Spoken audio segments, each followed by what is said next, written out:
할렐루야. 네, 앞뒤로 옆으로 인사하십니다.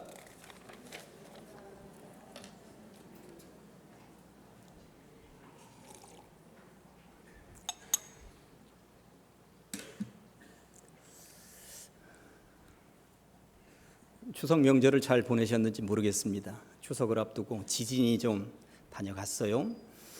이렇게 지진을 온몸으로 체험하기는 처음이었습니다. 살짝 두려움이 오기도 했습니다만 우리 교회 모든 성도님들 또 이 나라를 하나님께서 지켜주셔서 안전하게 돌아오게 하시고 또 거룩한 주일 주님 앞에 예배할 수 있도록 은혜 베풀어 주신 하나님께 영광 올려드립니다.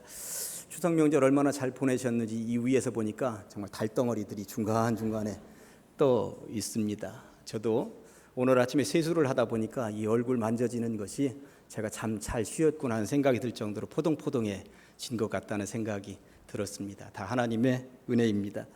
오늘 본문을 가지고 세 꼭지로 나누어서 말씀을 받도록 하겠습니다. 첫째는 어머니, 우리 어머니에 대한 이야기를 잠깐 해보도록 하겠습니다. 10년도 더 전에 저에게 실제적으로 있었던 일입니다. 어머니 시골에 살아계실 때에 어느 날 어머니 일을 도와드리겠다고 시골에 한번 간 적이 있었어요. 마루에 앉아 있는데 어머니가 들일을 갔다 오셔서 마루에다가 여러 장갑을 이렇게 놓으셨던가 봐요. 제가 마루를 이렇게 닦는다고 그 장갑들을 한쪽으로 치워 놓으려고 했는데 장갑 하나가 묵직한 거예요. 뭐가 들어있다 해서 뒤집어서 꺼내 보았더니 굉장히 큰 우렁 하나가 거기에 들어있는 거예요. 어머니 이게 뭐예요? 물었더니 어머니께서 하시는 말씀이 야 그거 죽었겠다, 한 사흘은 되었는데 이러시는 거예요. 그러니까 사흘 전에 논에 나가셨다가 우렁이 하도 크니까 이걸 잡아가지고 장갑 속에다 집어넣고 갔다가 한쪽 마루에다 치워놓고 한 사흘 동안 다 까마득하게 잊어먹고 있으셨던 것이죠. 예, 사흘 동안이나 그 메마른 장갑 속에 있었으니까 혹여 죽었을지도 모르겠다 하는 생각이 들면서도 이 녀석의 괜히 욕심이 난 거예요. 대전으로 가지고 오자, 어항 속에다 집어넣자 하는 생각이 들었던 것입니다. 당시 저희 집 어항에는 다슬기 몇 마리가 돌아다니면서 청소한다고 하는데 얼마나 이 녀석들이 그 넓은 어항을 청소하면서 기진맥진했는지 우렁 하나 집어넣어 놓으면 아주 제대로 청소가 되겠다 하는 생각이 들었던 것이죠. 그래서 우렁을 종이컵에다가 물도 담고 이렇게 구부려 가지고 대전까지 공수해 왔습니다. 그리고 어항 속에다 집어넣어 놨는데 한 이틀이 지나도 꼼짝을 안 하는 거예요. 정말 죽었는가 보다. 그런데 사흘째 되던 날 깜짝 놀랐습니다. 우렁 밑바닥에 시커먼한데 우렁이 새끼들이 30-40마리가 바닥에 쫙 깔려 있는 거예요. 그러니까 우렁이는 그동안 5일 6일이 되는 동안에 물이 아닌 곳에 있다가도 그 이 새끼를 어떻게든 낳고 기르기 위해서 살아 있었던 것이죠. 우렁이는 새끼를 낳을 때 자기 속을 새끼들에게 다 파주고 빈 껍질만 남기는 거 아십니까? 그렇게 우렁이는 빈 껍질만 남기고 새끼들을 쫙 깔아놓고 죽어나갔던 것입니다. 저는 그 모습을 보면서 이게 모정이구나, 어머니의 모습이구나 하는 생각을 해보았습니다. 시골 마을에는 개도 있었고 닭도 여러 마리 있었죠. 그런데 이 닭들은 개 때문에 못 사는 거예요. 어느 날 보면 털도 몇 개 뽑혀 있는 닭도 있고요. 다리를 절룩절룩 저는 닭도 있고 그런 거예요. 그런 날은 이제 개에게 이제 물어 뜯긴 것이죠. 그런 날은 어머니로부터 몽둥이 찝질을 개가 당하기도 합니다만 이 개가 그 버릇을 고치지는 못합니다. 지속적으로 닭을 못 살게 구는 것입니다. 그러던 어느 날 암탉 한 마리가 병아리를 깠습니다. 7마리를 깠는데 한 마리는 어릴 때 죽어나가고 6마리를 이제 길러내는데 걱정이 뭐겠습니까? 개로부터 저 병아리를 어떻게 지킬 것인가 하는 것이 걱정인 거예요. 이제나 저제나 개는 닭 주변을, 병아리 주변을 맴돌면서 하나라도 덥석덥석 물으려고 호시탐탐 노리고 있는 것 아니겠습니까? 그런데 이때부터 닭은 그 이전에 개에게 쫓겨다니던 그리고 다리를 물리던 털이 뽑히던 그런 연약한 닭이 아니었습니다. 이제는 어미닭이 되어 있었고요. 개가 달려들 때마다 이 부리를 고추 세우고 그리고 부리를 갖다가 개에게다 찍어 누르면서 개가 멀리 도망가도록 만드는 어미닭이 되어 있더라라고 하는 것입니다. 그러니 개가 그 이후부터는 병아리 근처에 얼씬도 하지 못하도록 어미닭이 만드는 것을 제가 보았던 것입니다. 바로 이게 엄마의 힘이구나 하는 것들을 시골에서 살면서 분명히 볼 수가 있었습니다. 오늘 본문에는 대단한 어머니 한 명이 등장을 합니다. 어린 딸이 귀신에 들렸던 모양입니다. 세상을 살면서 엄마들의 자랑은 뭐겠습니까? 내 자식 예쁜 것, 내 자식 잘 나가는 것, 공부라도 잘하는 것, 남들이 보기에도 참 의젓하다 하는 것, 이런 소리 듣는 게 엄마의 자랑이거든요.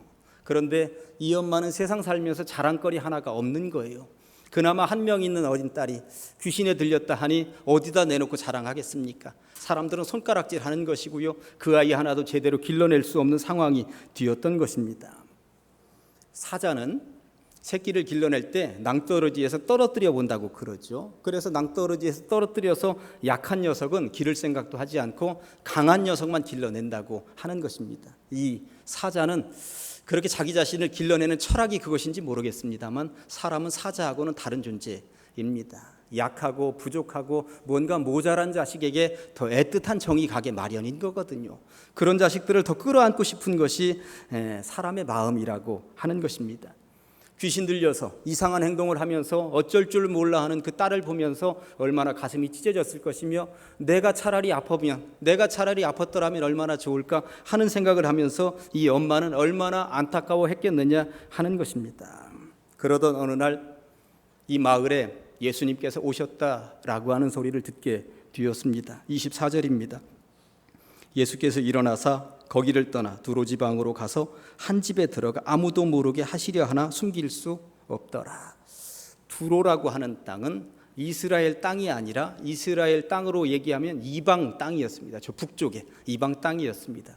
예수님이 왜 두로 지역까지 가셨겠는가 아무도 모릅니다. 다만 생각하기는 이스라엘 땅에서 이제까지 사역을 하시면서 제자들도 선택하셨고 병자들도 고치셨고 수없이 많은 설교도 하셨고 그리고 적대자들인 바리새인들과 더불어서 논쟁도 하셨고 그러면서 많이 지치신 것은 아니겠는가. 아마 쉬러 가시고 휴가를 떠나신 것은 아니겠는가 이런 생각을 해봅니다.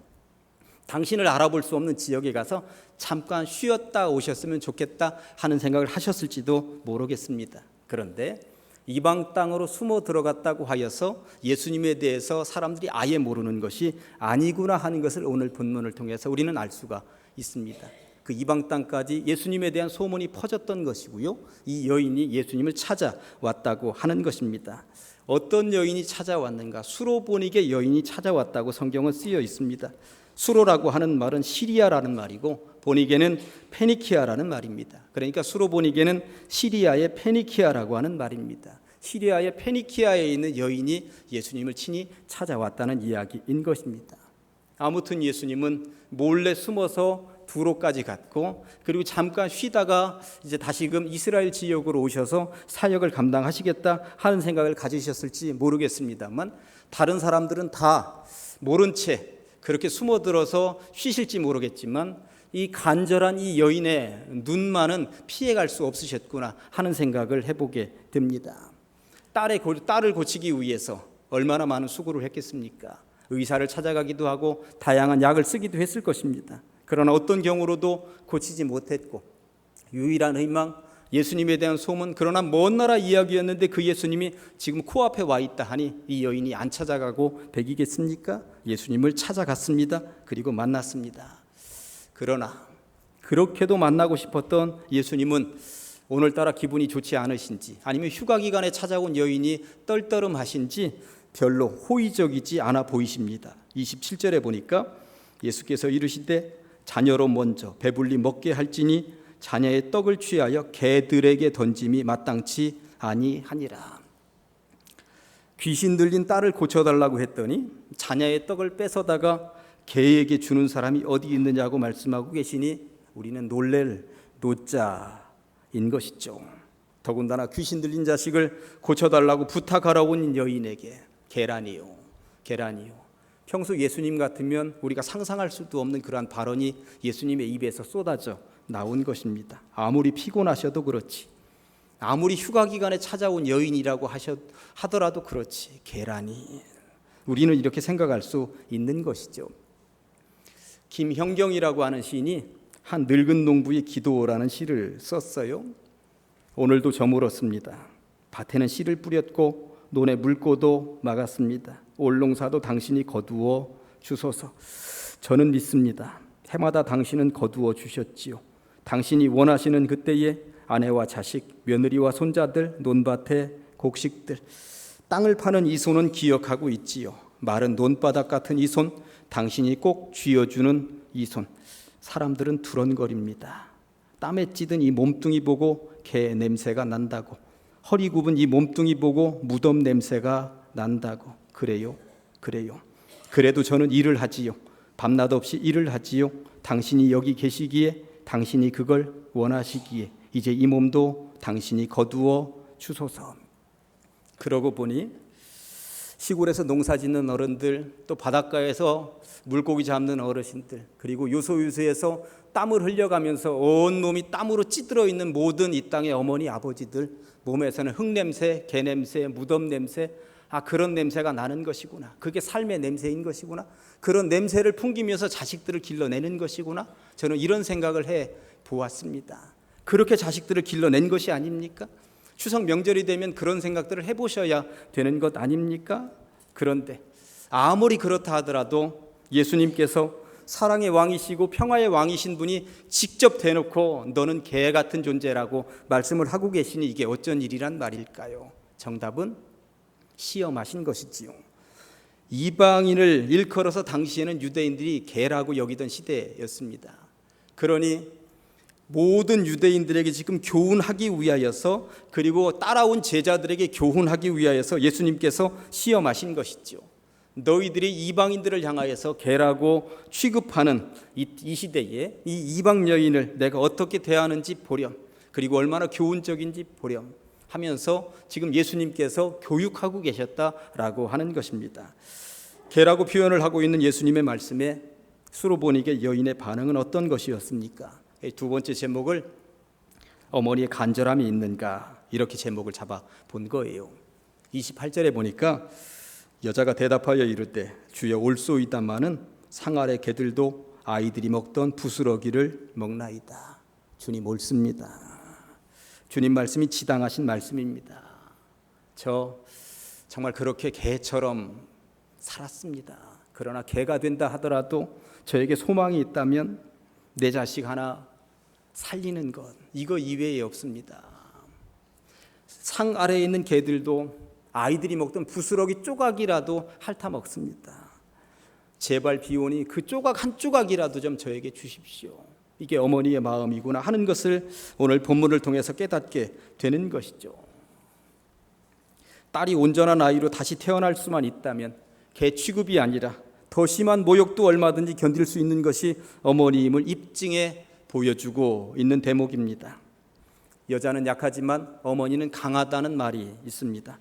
암탉은 개 앞에서 한없이 연약한 존재이지만 병아리를 키우고 있는 어미닭은 사나운 개를 쫓아낼 수 있는 강한 존재로 재탄생되더라라고 하는 것을 저는 분명히 보았고요. 우렁이는 물기 없이는 살 수 없는 존재입니다만 새끼들을 위해서는 며칠이고 그 목마름을 견디는 존재구나 하는 것을 제가 여실히 분명히 제 눈으로 똑똑히 본 것입니다. 어머니라고 해서 여자가 아닌 것이 아닙니다. 그러나 어머니는 연약한 여자가 할 수 없는 일도 한다는 사실입니다. 그것은 어머니가 되는 순간 슈퍼우먼으로 변하기 때문이 아닙니다. 어머니 역시 여전히 연약한 여인이지만 자식을 위해서는 무슨 일이든지 하겠다는 희생과 헌신이 어머니로 하여금 그렇게 변하도록 만드는 것이겠습니다.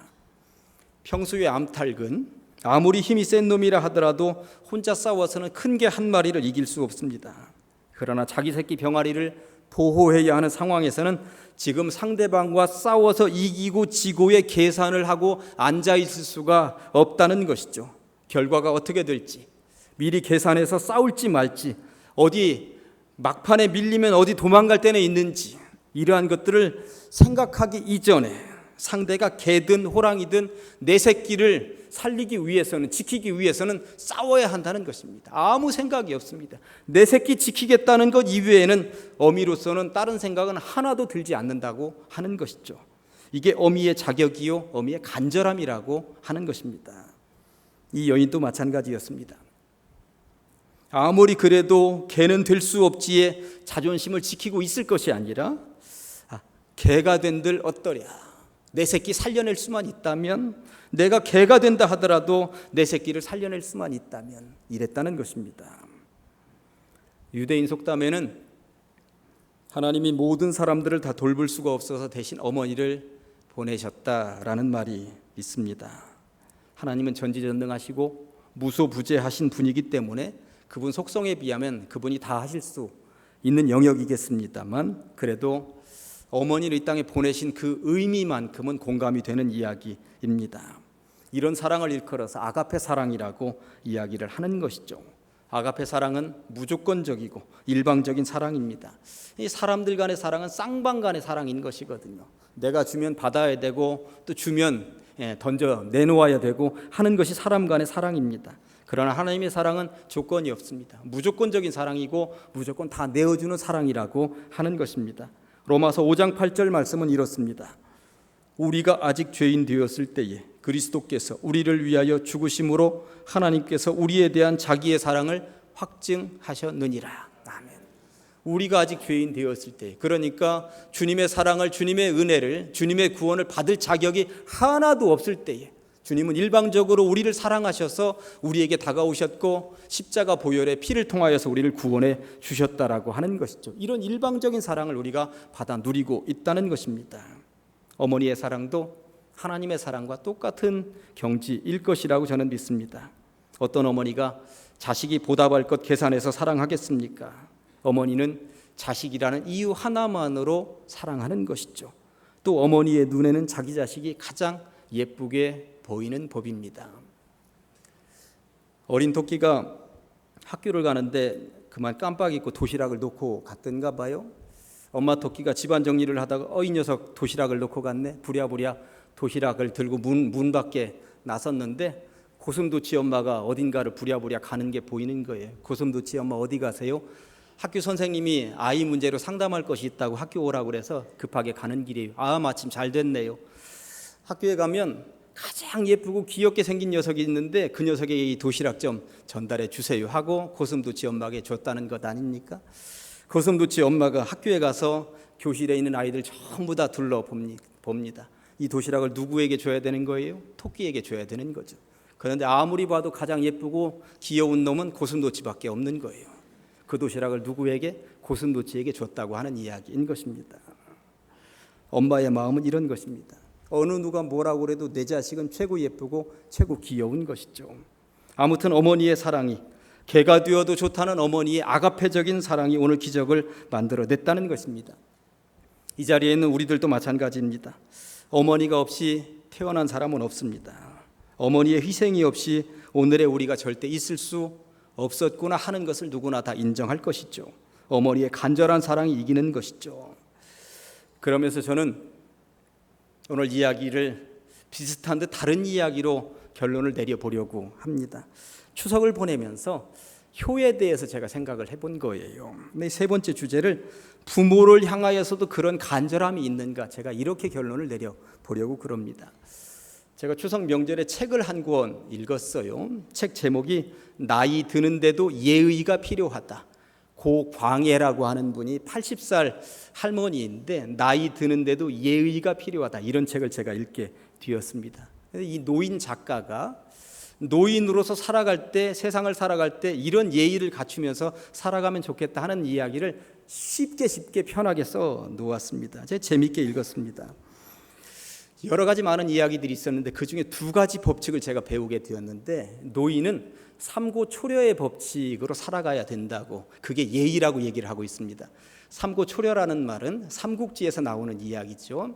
유비가 천하를 통일하기 위해서 인재들을 등용하는데 그 중에 하나 제갈공명을 등용하기 위해서 몇 번 찾아갑니까? 3번 찾아가서 제발 나와 함께 일하십시다, 그랬다고 하는 것이 삼고초려 아닙니까?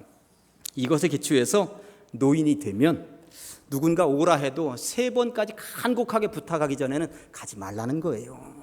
한두 번 정도 부탁하는 것은 그냥 예의 차원에서 하는 거니까 노인분들은 3번 간곡하게 부탁하기 전에는 가면 안 된다는 거예요. 이게 노인의 예의라고 합니다. 이 책에서 써놓은 거예요. 제가 하는 이야기가 아니라 저는 책 얘기를 하고 있습니다. 나이가 들면서 또 지켜야 하는 두 번째 예의는 효심총량의 법칙이라고 하는 거였습니다. 옛날에 비해서 어르신들이 장수하는 시대를 살아가고 있습니다. 그런데 문제는 자식들은 부모에게 효도를 다하는 이 총량이 정해져 있다는 거 이미. 그러니까 어느 정도까지 효도를 할 수 있냐면 한 80살 정도까지만 효도를 할 수 있는 총량을 다 쓰고 그 이상이 되면 이 자식들은 더 이상 효도를 할 수 있는 양을 다 써버렸기 때문에 못 쓴다는 거야. 그러니까 80이 넘으신 어르신들은 이제 내 자식들은 더 이상 나에게 효도를 안 할 것이다. 마음을 다 내려놓고 살라는 거예요. 그러니까 무슨 말인지 아시겠어요? 책에서 써놓은 이야기지 제 얘기 아닙니다. 예. 이런 효심 총량의 법칙을 이행하면서 살면 서운할 것도 없고 괜히 효도 안 한다고 뭐라고 할 것도 없고 그러니까 미리미리부터 준비하면서 살라고 그 책에는 써놓고 있었습니다.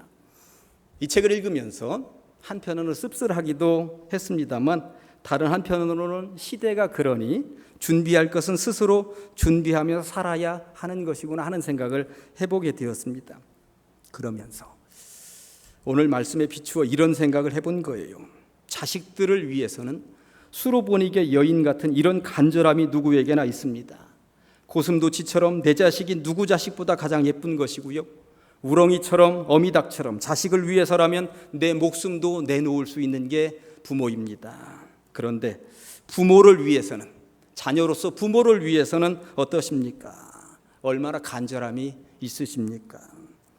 삼고초려의 법칙을 배웠으니 이제 어르신들을 위해서 자식들이 한두 번 부탁하다가 야, 세 번째 부탁하면 따라올지 모르니까 한두 번 부탁하고 딱 끝내자 이러고 말지도 모릅니다. 세상이 이렇게 완악한 시대가 되어가고 있습니다.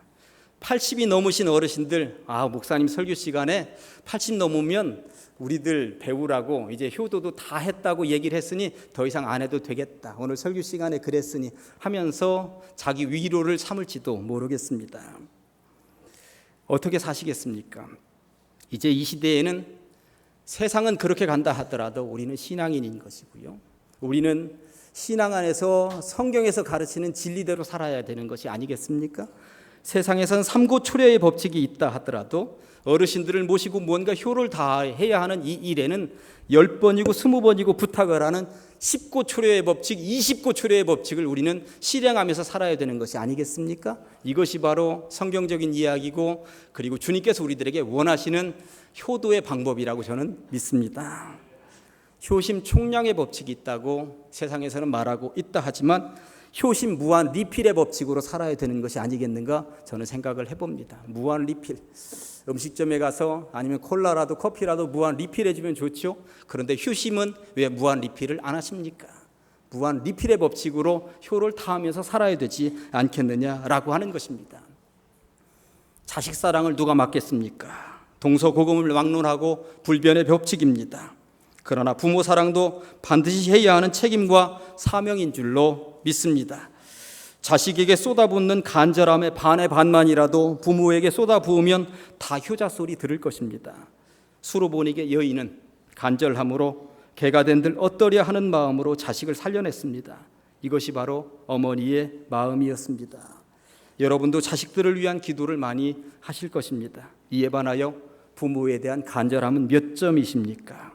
부모를 위한 기도도 놓치지 않으시기를, 그래서 그 간절함에도 주님이 놀라워하는 주의 백성들이 다 되시기를 주님의 이름으로 간절히 축원합니다. 기도하시겠습니다. 하나님 아버지 감사합니다. 수로보니게 여인을 통하여 간절한 자식 사랑이 기적을 창출해냈음을 보게 하시니 감사합니다.